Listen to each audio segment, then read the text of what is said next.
Halo semuanya, apa kabar? Gua lagi mau bikin video lagi nih. Udah lama banget nggak bikin video. Mudah-mudahan masih ada viewersnya ya di sini. Dan di video kali ini lumayan beda ya. Gue bakal bahas sebuah topik yang berhubungan sama apa yang gue kerjain, yaitu eh sehari-hari pekerjaan ya. DevOps engineer. Gue kerja di DevOps sebagai DevOps engineer ya. Dan banyak yang tanya gitu, gue bingung juga sih jelasinnya. Kayak, emang DevOps engineer tuh apa sih? DevOps tuh apa gitu? DevOps tuh ngapain gitu? Emang penting banget ya ada DevOps gitu di sebuah perusahaan? Nah, itu sih yang mau gue jawab ya selama ini. Banyak yang masih belum tahu apa itu role dari DevOps ya. Khususnya teman-teman yang lagi mau apa ya istilahnya itu internship ya, mau kerja praktek atau internship atau apapun itu di IT ya, di IT. Jadi mungkin kalau bisa ketemu dengan video ini, wah beruntung sekali saya akan menjelaskan apa itu DevOps dan apa bedanya DevOps sama software engineer sih gitu. Karena kebanyakan kan misalnya teman-teman yang habis lulus kuliah atau masih internship nih, periode internship atau KP ya, kerja praktek, itu kan lagi nyari-nyari nih perusahaan misalnya, wah gue daftar sebagai ya udah kayak yang coding-coding aja gitu kan, yang apa bikin program gitu, programmer atau software engineer aja. Tapi jarang banget yang gue temuin eh dia internship dan role-nya itu sebagai DevOps engineer. Itu jarang banget gue temuin, cuma beberapa aja. Nah, makanya di sini gue coba mau sharing nih, sharing tentang apa sih itu DevOps gitu kan. Apa sih itu DevOps? DevOps itu apa anjing? Sorry. Jadi gitulah. Buat temen-temen silakan disimak ya. Oke, kita langsung fokus di topik pertama. Apa itu DevOps? Sorry banget gue nggak apa ya nampilin webcam, dan gue mau sharing sharing screen aja nih kayak gini, fleksibel aja, dan gue juga nggak nyediain materi karena saya sangat malas untuk membuat materi. Jadi kita fleksibel saja, cari-cari aja di Google, banyak kan. Oke, lanjut. Apa itu DevOps nih? Gue udah cariin nih, tuh DevOps image-nya nih. Nah ini nih DevOps nih, apa sih? Oh gambar gitu doang, ini apaan? Mau biostrip? Enggak. Jadi gini, DevOps itu seperti yang kita lihat ini nih, ada plan, ada create, ada verify, apalagi nih package, release, configure. Aduh, apaan maksudnya gitu. Oke, gue jelasin ya. Jadi dulunya DevOps itu tuh nggak ada ya. Lebih ke dulu tuh ya, lu misalnya coding nih. Nih gue gambarin ya. Gue gambarin nih. Misalnya nih lu nih. Misalnya lo sebagai developer gitu ya, pengembang dari sebuah perangkat lunak atau aplikasi. Set, nih lo nih developer. Nah, lo lagi ngoding nih. Di sini lo coding. Set, ngoding ya kan. Di sini lo ngoding. Cus. Ketik. Set, coding jadi tuh aplikasi misalnya di lokal di komputer lu sendiri ya kan. Lu juga bisa run nih, lu bisa run aplikasi tersebut di komputer lu sendiri, run. Jalan aplikasinya, baik itu website atau baik itu cuma back end doang atau aplikasi program apalah itu sederhana misalnya, jalan nih di komputer lo. Tapi gimana caranya kayak orang yang ada di luar, misalnya temen lu nih, temen lu, temen eh A misalnya, atau Andi gitu. Agus, Andi, ini ada Andi, ini ada Agus. Gimana caranya Andi sama Agus ini juga bisa mengakses aplikasi yang lu run ini di komputer lu sendiri gitu? Kan nggak bisa gitu. Sebenarnya bisa, cuman ya ribet lah pokoknya caranya. Ya caranya lu nggak bisa sampai sini doang, lu nggak bisa sampai run dan bisa diakses sama mereka ini berdua. Mereka nggak ada akses nih ke sini. Ini ada udara lah istilahnya, nggak ada, ini void nih, kosong, nggak bisa akses pokoknya. Ya lu sebagai developer, ya, lu harus cari cara nih, wah gimana nih aplikasi gue supaya bisa dipublish, bisa di rilis dan bisa diakses oleh semua yang ada di luar gitu. Yaudah, lu sebagai developer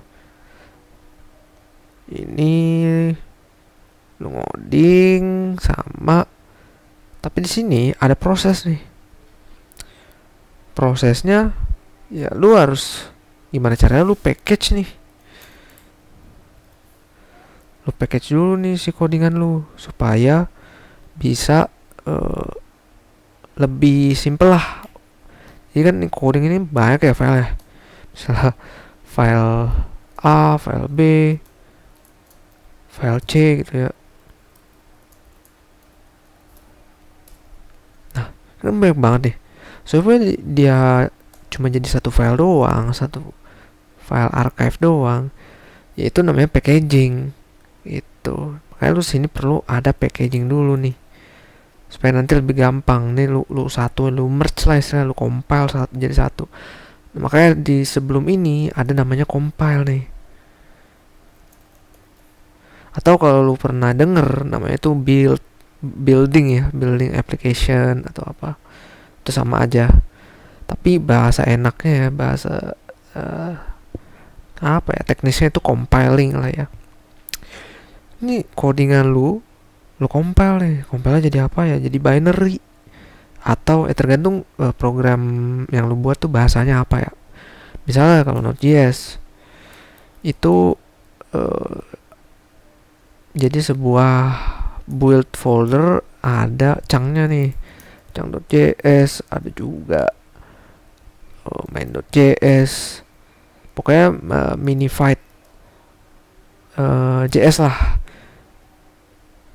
Semua udah di compile jadi sebuah file, yang file ini dijalaninnya tuh gampang banget gitu. Kayak misalnya ada main.js nih, ya udah lu jalanin main.js nya doang, udah semua bisa langsung jalan gitu.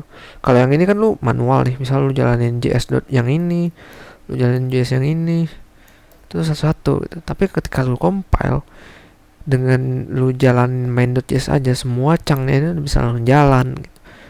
Nah, kalau digoleng go programming language, apa bahasa program Go ya, itu kita compile itu jadi binary coy. Biasanya binary ini bentuknya ya binary itu kayak apa ya, kalau lu buka nih, misal lu buat file nih, misal lu buat file di notepad gitu, isinya misal ASD, tapi beda kalau udah di compile nih. Kalau udah jadi binary itu udah di encrypt nih, ini udah di encrypt jadi sebuah Unicode gitu lah, jadi random gitu. Nah kayak gitu, itu namanya binary ya, dan itu udah bener-bener optimize banget.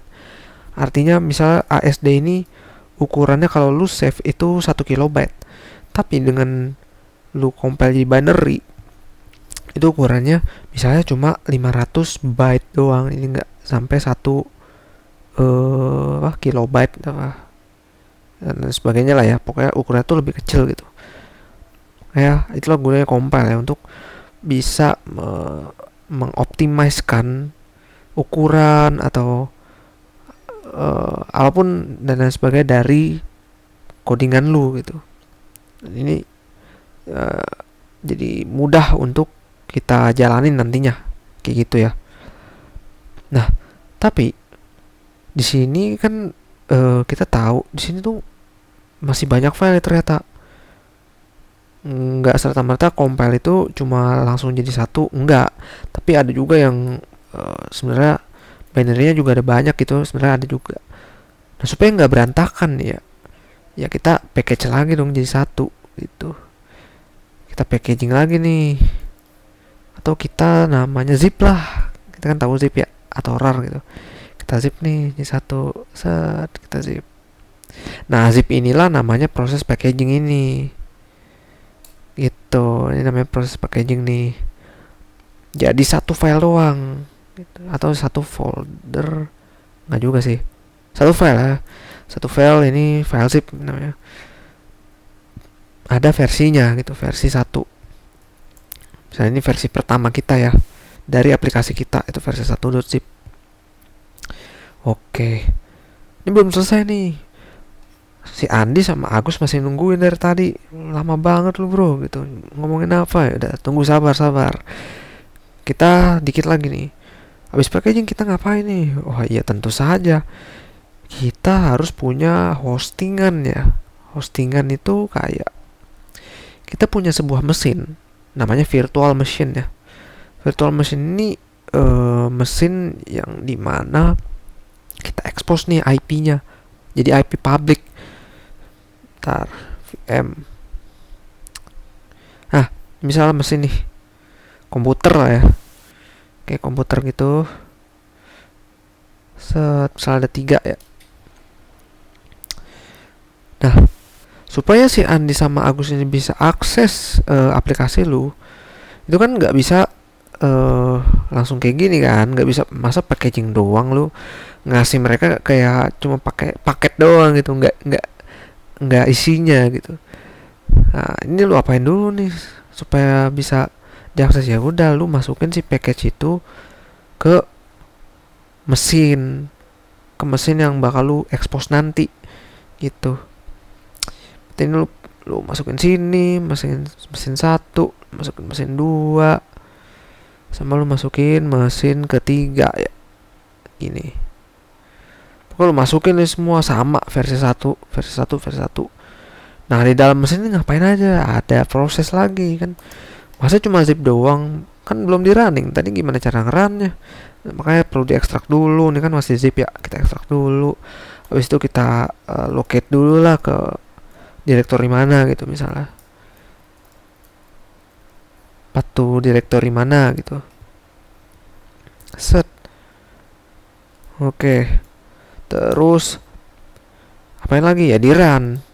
Ini tergantung dari binary atau dari Node.js, tergantung lagi dari language-nya apa, dari bahasanya apa. Jadi ada komennya sih. Nanti tiap bahasa punya komen sendiri-sendiri buat nge-run aplikasinya. Gitu. Udah nih. Run apps. Nah, jalan deh tuh ntar. Setelah execute 3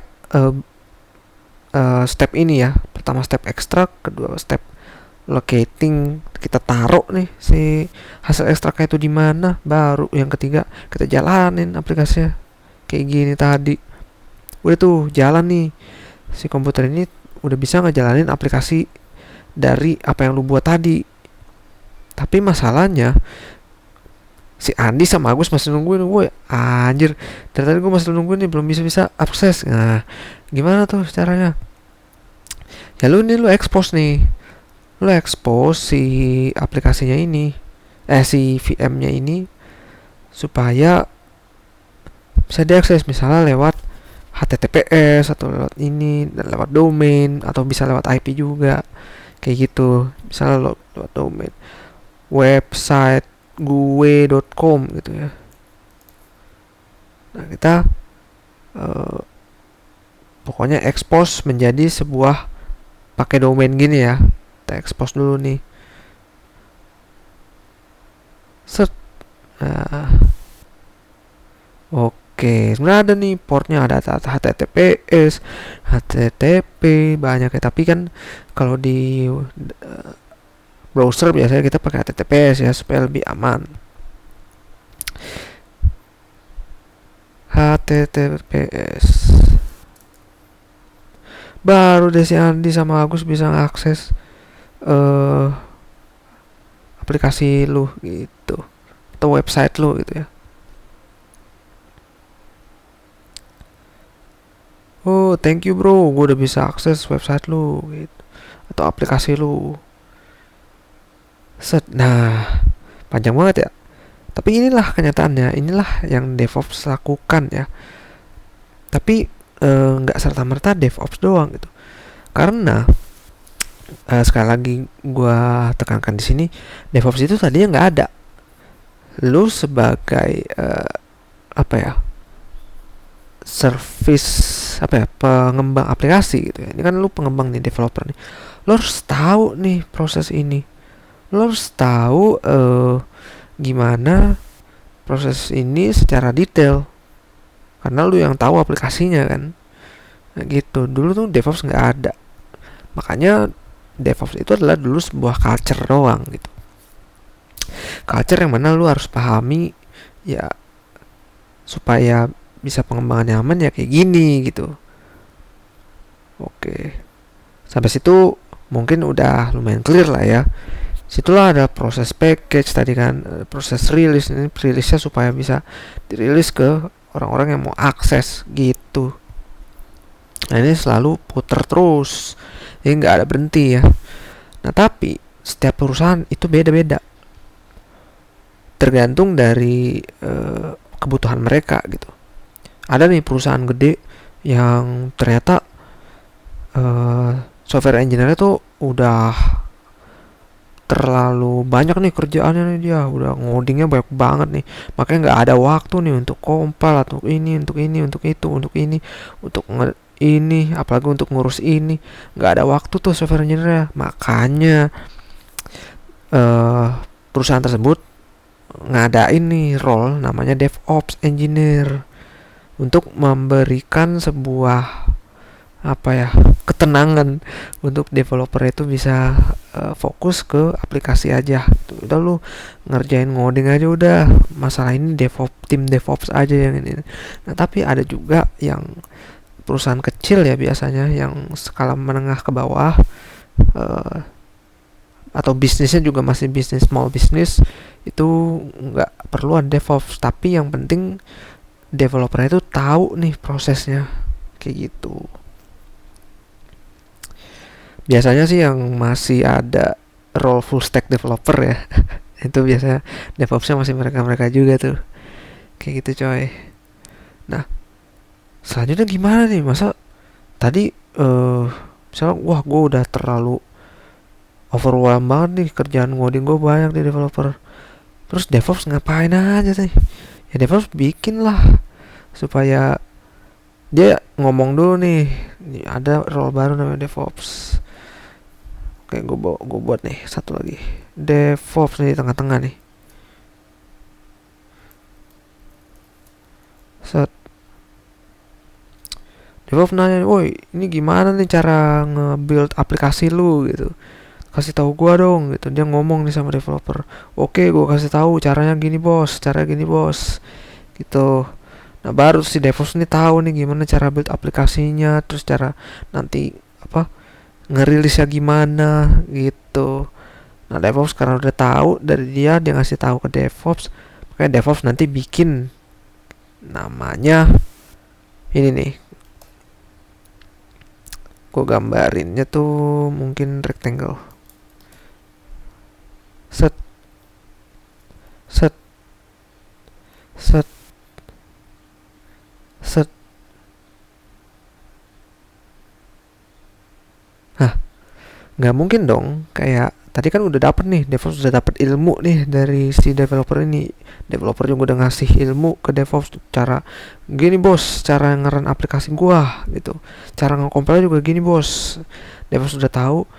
Nah nggak mungkin dong DevOps itu kayak manual semua, nge-compile manual, terus dia nge-packaging manual, kayak ekstraknya ke ininya manual, ini ada 3 mesin. Wah, gimana kalau mesinnya nanti ada banyak, gimana kalau developernya ada banyak gitu, gimana kalau aplikasinya nggak cuma ini doang, nggak mungkin kan kayak satu-satu manual.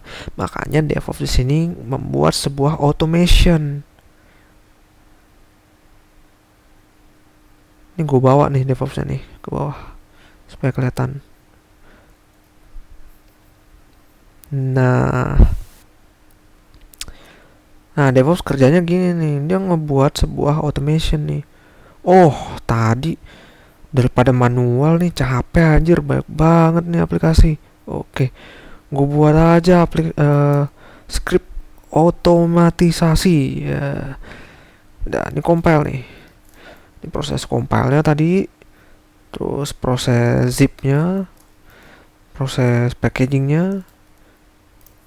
Ya sebenarnya zip ini packaging sih, tapi nggak apa-apa. Terus gimana proses rilisnya atau deploymentnya? Gitu. Udah, DevOps nih kerjanya nih bikin pipeline script semua supaya bisa terotomatisasikan. Jadinya sekali developer ngoding, set DevOps jalanin pipeline-nya, set langsung deploy gitu, dan langsung bisa diakses sama yang Andi sama Agusnya nih, versi 2 kek, mau versi 3 kek, mau versi 4, yang penting udah ada apa ini namanya, pipeline-nya, langsung sat lah. Nah, pipeline itu kayak istilahnya tuh kayak pipa aja ya, kayak pipa, jadi aliran air ke sini ya langsung aja gitu, nggak ada yang bisa menghalangi jalan secara terus menerus selama mediumnya tuh ada, yaitu pipanya itu sendiri. Nah, tapi secara terminologi ini namanya continuous integration dan continuous deployment atau continuous delivery. Nah, ini terminologinya nih bos. Apaan sih maksudnya gitu? Continuous integration itu ya tadi ya, misal developer ngasih tahu ke DevOps, gini bos, gitu bos, gitu. Aplikasi gue jalannya gini bro, terus cara compile gini bro. Nah, itu namanya continuous integration. Nantinya daripada developer ngasih tahu ke DevOps bikin lagi nih. Jadi nggak ada proses transfer kayak gitu lagi secara manual. DevOps bikin namanya itu source management system, apa namanya? Source code management. Nah, dia sebagai perantara nih. Nah, ini ada nih namanya repository GitHub atau GitLab. Nah, di sini DevOps itu nge-standardize. Dia nge-standardize dong, supaya capek gua ngedengerin lu mulu gitu. Lu aja dah yang gituin sendiri gitu.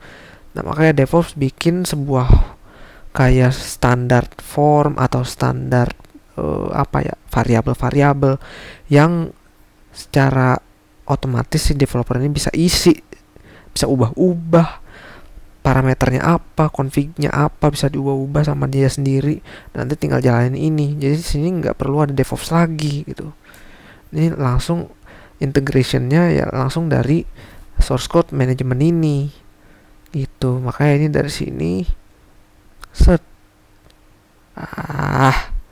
langsung deh ke sini. Makanya dinamain continuous integration. Nah, continuous deployment ini apa? Ya ini. Continuous deployment ya ini. Sudah ada pipeline-nya atau delivery ya. Deployment atau delivery itu sama aja sih, cuma istilah aja.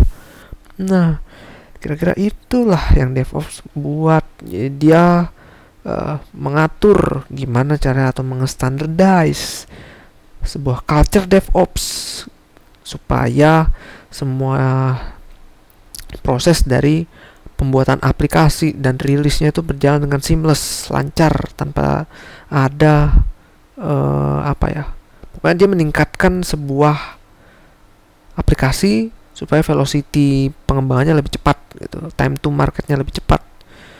Time to market tuh artinya si Andi sama si Agus ini bisa mengkonsumsi atau bisa mengakses aplikasinya dengan cepat gitu, tanpa ada proses tambahan yang sangat banyak di sini. Gitu coy. Itulah yang DevOps lakukan.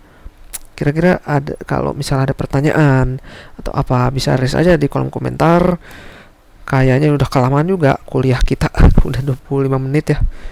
Tapi kira-kira itulah garis besarnya ya DevOps itu ngapain gitu. DevOps ini ya tadi di Mobio Strip ini nih, dia create, verify, package, release, configure. Ini sebenarnya opsional ya.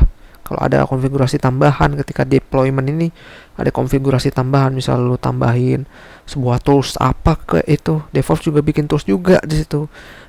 Dan terus monitor. Nah, ini nggak kalah penting juga nih. Ini terakhir banget ya. Kita 1 menit lah. Monitor itu ya misalnya lu punya banyak banget nih VM di sini. Ternyata nih ya, yang akses itu nggak cuma Andi sama Agus. Ternyata ada yang tertarik juga nih yang pakai aplikasi lu, 10.000 orang gitu. Wah, gimana nih? Misalnya lu cuma punya 3 VM gitu kan, yang akses 10.000 orang, sementara kapasitas VM lu ini cuma bisa diakses cuma 2.000 orang gitu.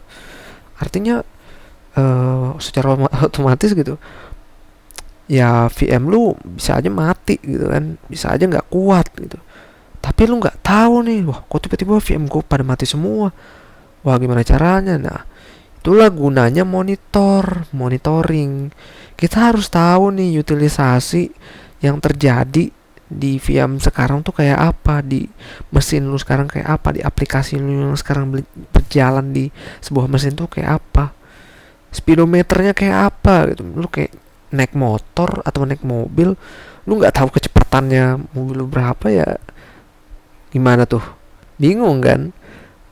Nah, makanya ada dashboardnya, kayak dashboard mobil aja gitu. Kayak di sini ada monitoringnya nih setelah ini. Misalnya ada monitoring. Ini penting banget nih. Lu bikin dashboard, nanti si DevOps ini bikin dashboard supaya bisa tahu nih speedometernya, nih berapa nih CPU-nya, memorinya, yang akses nih udah berapa orang gitu. Kira-kira itu gampang kan, mudah dimengerti. Mudah-mudahan mudah dimengerti ya. Nah, ini memang saya desain seperti kuliah yang apa ya, easy friendly lah, user friendly gitu ya. Mungkin yang advance nanti ada videonya sendiri lagi. Kira-kira itu gua mengenalkan sebuah DevOps ya, development operation ya, itu singkatannya, development operation. Dia yang bertugas di antara tim development atau developer dan juga tim operation. Operation itu ya misal tadi Andi sama si Agusti tadi ya, dia tim operationnya itu. Oke, kali ini itu aja yang bisa gua sampaikan ya. Kalau misalnya ada pertanyaan silahkan ditanya di kolom komentar, atau mau request yang lebih advance lagi atau gimana, terserah, bebas, ntar gua share lagi ya ke depannya. Teman-teman, terima kasih banyak. Sampai jumpa di video berikutnya. Thank you.